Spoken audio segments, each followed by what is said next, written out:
Hey guys, Tomboy601, and today we're taking a look at the Independence, the all-new Tier 5 premium aircraft carrier that is technically one of the campaign rewards. And the thing is with this campaign, you can either choose the Independence or you can choose the Black. If you want to take a look at the Black, we do have a review of that up on the channel already. The way I see it is when you finish the campaign, you're going to have the option to choose one of the ships and you could purchase the other one for 10,000. Well, it turns out, everyone, that other tier 5 premium aircraft carriers are also 10,000 doubloons.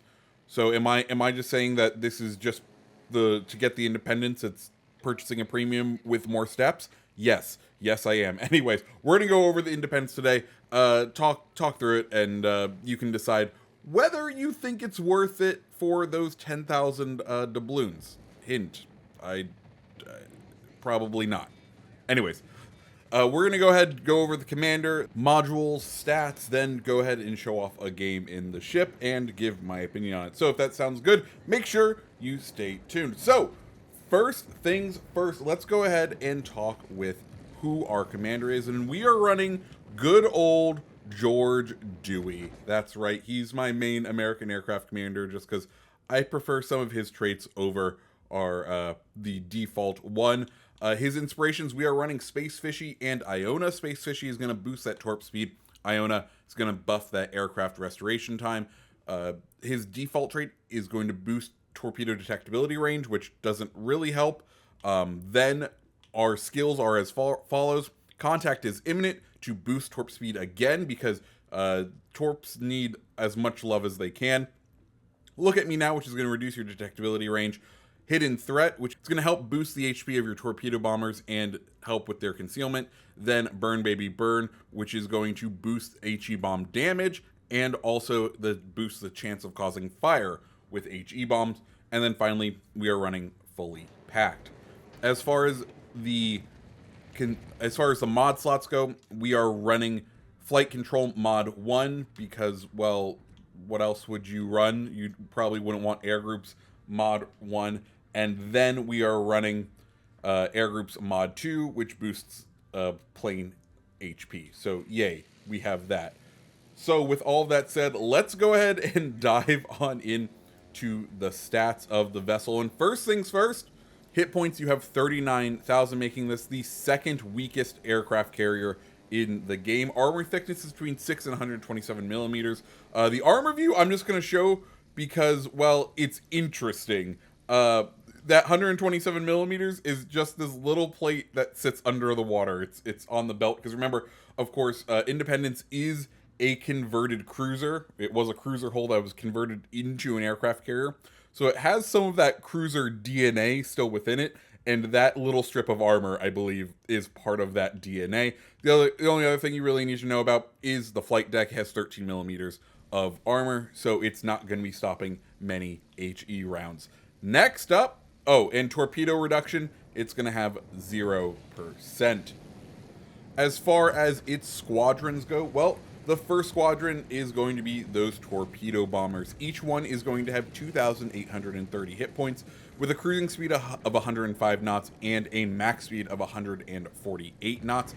You're going to get 2 units in each drop, and there's going to be 6 of them per squadron, and there's going to be a total of 12 aircraft in your reserves or in your flight decks.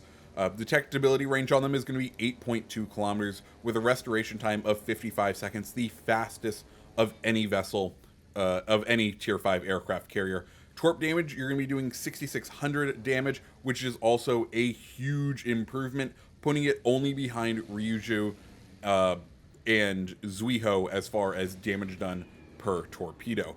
Torp speed is going to be 55 knots, and it's going to have a range of 3.5 kilometers. The other planes are, of course, the American HE dive bombers, and well, these are gonna have some of the weaker planes at the tier, 2,266, but they're gonna cruise at 115 knots and have a max speed of 149 knots. You're gonna have 2 planes per attack run, but you have a up in the air squadron of 8. This also means that your total planes in your bank is 16. Detectability range on the ship is, or on the planes is going to be 8.5 kilometers with a restoration time of 53 seconds. Not quite the best. Ranger outdoes it by a significant margin at 46 seconds, but this is on the lower end of restoration time at the tier. HE bomb damage is going to be 15,810, which is above the Rangers, and you're going to have a 44% chance of fire, which is the second lowest at the tier. The ship does not have any secondaries, so you do not want to get within range of anyone that could end up doing you any sort of damage, because you will not have secondaries to defend yourself. You do have anti-aircraft armaments, though. Your range, though, is fairly short for an aircraft carrier, only 3.5 kilometers. The minimum damage you're going to be doing is 134 damage per second, and the maximum damage you're going to be doing is 184 damage per second. Max speed of the vessel is going to be 31.5 knots, with a turning radius of 820 meters, and a rudder shift time of 11.4 seconds. Finally, concealment. Well, this is one of the least concealed vessels at the tier. 12.4 kilometers by sea, 10.9 by air, only really being beat out by Serov, which is 13.5 kilometers by sea and 11.3 by air. So those are the stats of the vessel. Next, let's go ahead and take a look at a match in the ship. Okay, so here we are on Northern Waters, and spawning over on this side does present us with some fun opportunities, and you'll see us take advantage of that here in the Independence. We go ahead and launch our fighters and just head straight out. We want to be able to see what side the enemy is going to choose to kind of camp on this nice little half moon, this crescent right here. Because if we see that they aren't going in to the side that is sheltered, we may be able to take advantage of that. Of course, the enemy aircraft carrier also had the same idea. We kind of both come in and collide with each other in the air and kind of turn off after we both drop our squadrons. So we can see we're evenly matched aircraft carriers so far. Anyways, we're going to go ahead, do our spotting runs. Interesting thing to note about this game, no destroyers in the match. So we can't really go out and harass individual destroyers. So it is going to be up to us to kind of burn this opening squadron, and then from there, try to start picking off people who are out on their own, because that's going to be the only way we really deal effectively with the rest of these enemy ships. Now, as far as my plans for the game, we can see something very interesting going on right here after our opening thing. Because we spawned at A, the enemy team felt like they were going to be weak on this side as well. Well, when an enemy feels like they're going to be overwhelmed, they start running away. And as we can see, the total amount of the enemies coming towards to capture A is now 0. We have this Pensacola who is going to be flat broadside to 2 of our battleships. He's not going to last very long. So our new plan is to try to use our carrier to push into A, because, well, we can see the 2 battleships on the opposing side are fleeing the area, and we might as well push in and get the capture points, and that's exactly what the new plan is. So we have our beautiful and improved HE bombers with 8 in the air. It is very nice to have these guys out. It does feel like you run the risk of deplaning yourself if you get caught out in the wrong area, just because these are fairly weak dive bombers. So while they have a relatively low restoration time, there is still a significant risk of losing 8 of the planes at a time and then not having time to really recover them. So that is one thing I do have to say about the Independence and its aircraft carriers is its planes is you just have to be on the lookout and be prepared to kind of really know when it's a good idea to push and when it's not. This Arizona is starting to push out on its own, and we get a nice hit with it right there. And now we are starting to get a little bit further into like the match. As far as how I feel about the Independence, it's okay. I think, in all honesty, it is in the upper tiers of tier 5 carriers, but is it the first one I would go and play? No, probably not. The one, like, does the ship knock out Furious as my favorite tier 5 carrier to play? No. Is this one a Serov to play? No. Is it better than Ranger? Maybe. Like, has higher alpha strike. Some of the planes do recover in a quicker amount of time. Like, a lot of the stats have it as being a better ranger, pretty much. In which case, if you're a huge ranger fan, I think Independence may make sense for you. Anyways, we got that beautiful drop off on the Arizona, but we're kind of coming over to the enemy other side because, well, Arizona's gone now. We need to start supporting the team out on this flank. It is going to start costing us. We're going to try to find the ones who have isolated themselves. We are starting to cap A, which is exactly what we wanted to do. But because the enemy is so concentrated over here, we do need to be worried about anti-aircraft. We get the nice drop right at the edge of the island right there. We get the nice double hit with the torpedoes. We're starting to really rack up damage, but we are one ship behind. And now we have some long flight times. So initially, I was like, oh, this is a great plan, just because, well, this will put us significantly closer to the enemies. We're going to be able to use the Crescent as a shield from fire. We're going to be able to engage them. We're going to be able to cycle our planes a lot quicker, but not, the best laid plans don't survive first contact with the enemy, I believe the old phrase goes. And unfortunately, our first contact with the enemy has shown that, well, both teams have decided to overload the side the carrier is not on. And, that does happen in aircraft carrier games just because some side has to be the weak side because the carrier is in the match. And unfortunately, people don't want to be on the weak side because they don't want to be sunk early, or they don't want the glory of holding out. I don't know. Anyways, this Gneisenau has sort of isolated himself. We're going to try to start taking him out. Of course, Gneisenau has a pretty substantive AA suite, and as we can see, we unfortunately hit a good chunk of the flak coming in, but we want to support this last ship out here. We want to make it. He already has a couple of fires on him, so if we can go ahead and get a couple more hits onto the Gneisenau, it is definitely going to help. I think he did just damage the party, though, so if we can get this next salvo down, it will be a good run. Unfortunately, we are taking very heavy losses, as you can see right here. This is where the lack of hit points within the planes does really come back and hurt, because that did take a significant chunk out of us. We do now see the opportunity, though, that the rest of the enemy team has decided not to really come back to D. So if we can kind of push into D right now, we're equal on points, and our team is very much concerned with finishing off the enemy vessels out in the area. So if we can push to D, we can maybe start flipping that cap, start gaining some points, because of course we are currently down on points, even just because we are down on ships, and they've sunk a good chunk more. Thankfully, that Gneisenau now goes down, so it is even on boats as far as it goes, even on what types of ships are still up. But they have very much concentrated their cruisers in a very tight fashion, which is going to make it a little bit more difficult for us, that concentration of AA. But at this point, it's what we have to do, right? They have a good chunk of vessels, and they are concentrated together. We are just going to need to kind of put shells, put fish in the water, put planes in the air, and try to start hitting them where it can hurt. Yes, it's going to cost us our planes, but at this point, there's no scouting to be done. We know where they are. If we can get the hits on the cruisers, we are going to take some big chunks out of them. As you saw right there, we got a very nice hit on DeGrasse right there. And we can just kind of hope that our team is able to out DPM them while we do our little sneak towards D and try to get it into our hands. Try to start accruing the points that way.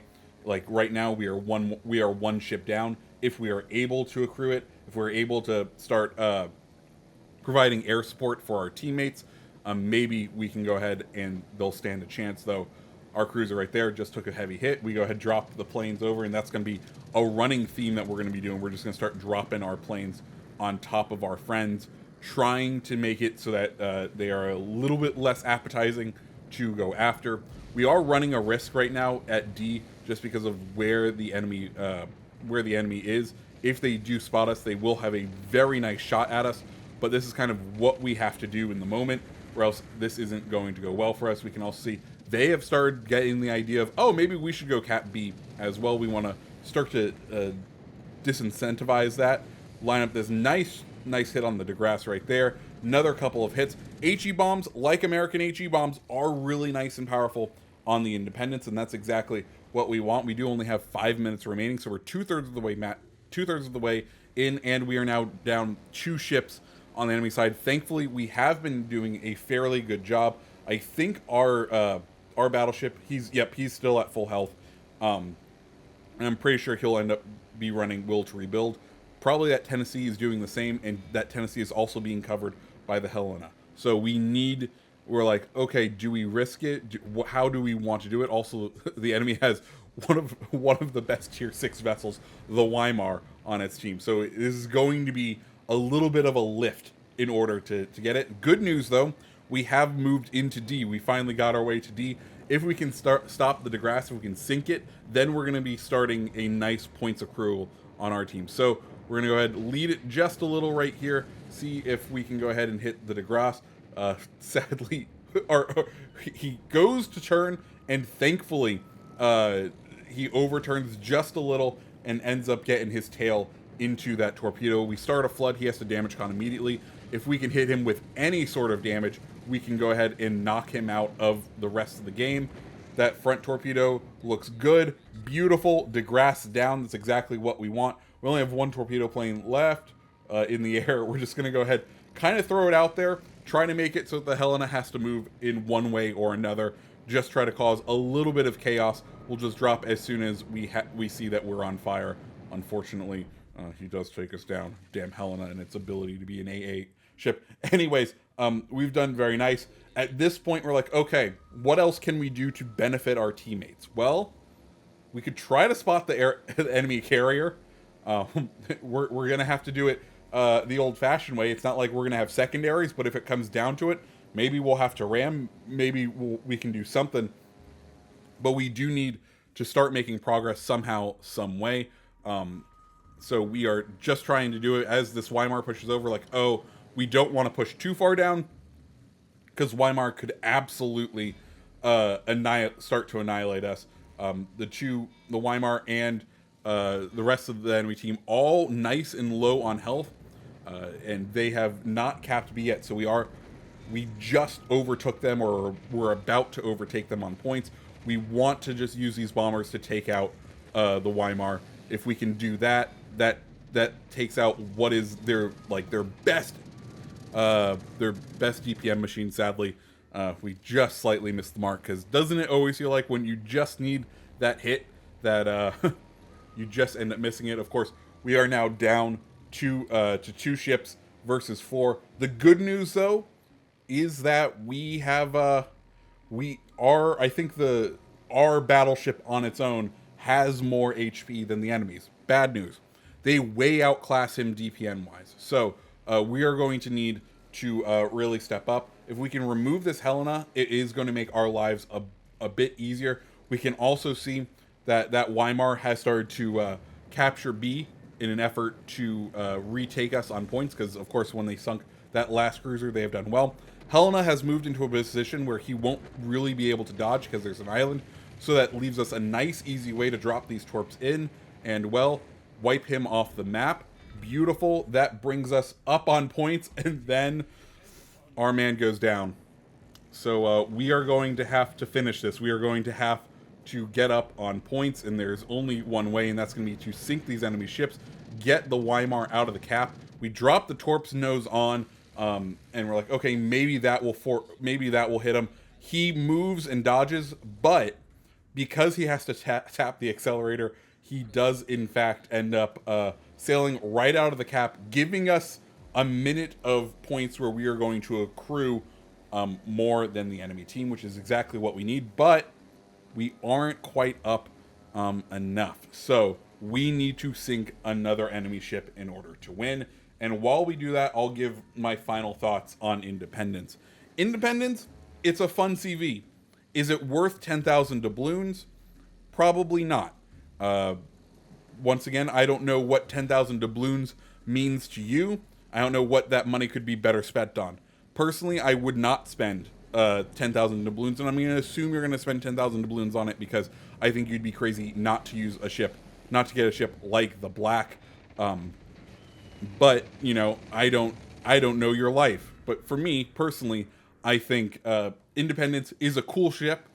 Will it come back? I don't know. I think it's interesting that it's currently up for doubloons and not for like the GXP or in the Bureau, but it needs to be kind of the other side of Zuiho to Ryujo. So there we are. Guys, if you liked the video, go ahead, hit the like button, hit the subscribe button, and I hope you have a fantastic rest of your day.